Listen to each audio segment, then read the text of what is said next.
ولمن خاف مقام ربه جنتان فبأي آلاء ربكما تكذبان ذواتا أفنان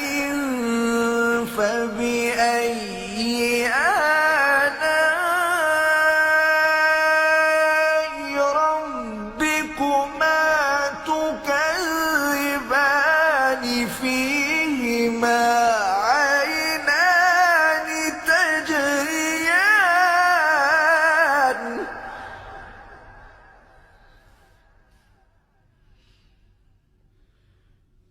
فبأي آلاء ربكما تكذبان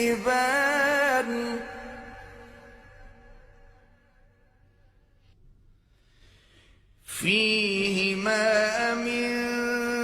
كل فاكهة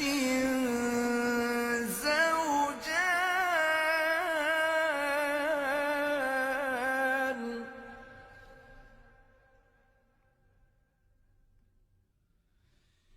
فبأي